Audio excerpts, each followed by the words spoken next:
It's time for another video chat for DestinationVolleyball.com. And I got to tell you, when I grow up, I want to be like Tim Kelly. He is my volleyball hero. Dude, it's the truth because you do so much fun stuff, travel so much, and just seem to have a great life. I'm not wrong, am I? I mean, sometimes it's pretty fun, yeah. Yeah. I mean, like everything, it can get overwhelming sometimes, but I've certainly been fortunate. Tim is the former UCLA player who is more well known in the volleyball world now for being the international travel guy. If you have a college team and you want to take one of those spring or summer trips to Europe, to South America, if you want to get on a national team that goes to China, Tim's your guy with bringitusa.com. And Tim, it's amazing all the things that you get to do. And I'm correct, right? So far this year, like you've been to China. I have been to China. I've been to Korea, all over Europe. This summer we didn't do quite so much in South America, but yeah, we as a company we've got something going on just about everywhere, all the time, and that's been one of the harder things for me recently is trying to pick and choose where I can physically be. It's impossible to be involved in everything that we're doing because we just have too much going on. Well, I'm talking to Tim today. He's in Santa Barbara, but he also has a lot of volleyball going on in Slovenia. And like I said, you went to China. But one of the things I wanted to talk about right off the top was when we talked earlier in the week was how you have a connection to the Korean volleyball team, the North Korea volleyball team. That's special. Yeah, actually, this is my business partner, Corey Solomon. He lives in Maribor year round, about a block away from the Drosh Center where we do a lot of our stuff. And every summer we host all kinds of teams there. All the teams you would expect, like Serbia, Croatia, Slovenia, Italy. They're all close enough to drive over. But Azerbaijan spends a lot of time there. We get teams from Russia all the time. We have a lot of African teams. All the men's national team and junior national teams from all the Arab countries are there. And this was the first year in August, the North Korean national team was actually there for quite a bit of time, and our women's exposure team got to play them every night for the first 3 or 4 nights. They went to a wine tasting together, spent some time together in town, and I wasn't there, and it was kind of killing me. Just because anytime we get to do something really new, if I'm not there, I get a little bit jealous. But I was touching base with Corey every day, and they were just having the time of their lives.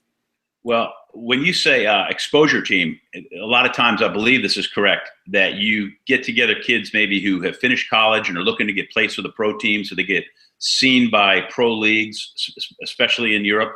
Yeah, we started doing it just for men. That's how I got into this, just getting vans and driving around with my friends back in the 90s. And that kind of turned into the summer exposure tours. Now we run one for women in January, which is a pretty big deal because a lot of teams in the world sign in what we call the second half. So there's a lot of leagues that start in January, or you can enter the league during the second half in Europe in January. So we run a big one of those, and then the men and women both have one in August. When we started doing those, they were 25, 30 days long, and we would literally travel every night and play a different team. Nowadays, we're doing them more like camps where we're in one city for most of it and doing a lot of live streaming. And it's kind of neat because we'll be, a practice will be running, and we'll be talking to coaches from Cyprus or Greece or Spain or Denmark or Finland or anywhere in the world, and they'll be saying, "Hey, I like number 5. Can you move her into zone 4 and have her hit a couple high balls? Or can you do this? Can you do that?" And then when practice ends, you never know. Someone might get on an airplane that night and fly down for a tryout with one of those teams, or sign a contract and head off on the train. It's been really interesting to watch how it evolves, with the technology, obviously, and a lot of the travel costs go up and technology is getting better. So we do a little less travel, a little bit more live stream, but the concept's the same. Well, it's kind of like two guys like this, me and the other LA, talking to you in Santa Barbara through the magic of the computer, the way we do it. These video chats I've been doing for destination.volleyball.com has been fascinating because, we can hook up so easily. I wanted to ask you specifically about the trip to China because I know I knew some of the kids who went on that tour. In fact, you had 2 from Baton Rouge. You had Maddie Mahaffey from who finished playing at LSU. Wasn't Danielle Scott on that? Danny Scott was there. Yeah, we were really excited to have her. We work with a promoter over there that's really involved with television. And one of our matches, as usual, was live on CCTV, and that's double-digit millions of viewers. So it really changes the paradigm of what's going on. And every year he begs me to bring an ex-Olympian or a current Olympian, and we were finally able to get one on board, and she was just wonderful. That team that she played on had mostly graduated players. Several were already professional, and the rest were aspiring pros, like Maddie, who ended up going on to get a job in Austria, partly because of how well she played there.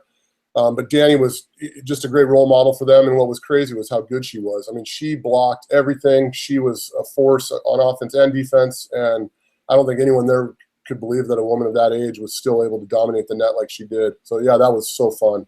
Yeah, yeah, he's talking about Danielle Scott, a 5-time Olympian who's now 41 years old. She lives not far from me, and I see her occasionally. Hey, I got to tell you one quick story, because you have connections in so many places that, I play water polo, and we're going to Puerto Rico, and one of your volleyball guys there, Stephen Finosic, is helping hook us up. So the Tim Kelly tree reaches not just in volleyball, but everywhere. Well, yeah, I mean, it's fun when we can do stuff like that. I saw an email exchange between you two, and I know he's happy someone's coming down. Wonderful guy.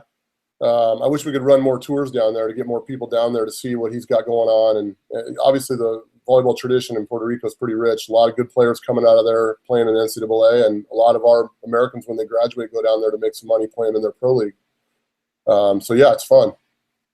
All right, he's Tim Kelly. His website's bringitusa.com. If you're on a college team or a coach and you want to go somewhere, like for one of those trips to Croatia and Germany and Italy in the spring or early summer, or you're a club program that goes somewhere, or you're a player who wants to become an international player, Tim Kelly is your guy, and find him at bringitusa.com. Tim, let's do this again periodically. I really appreciate it. Yeah, I'd love to. Thanks for having me.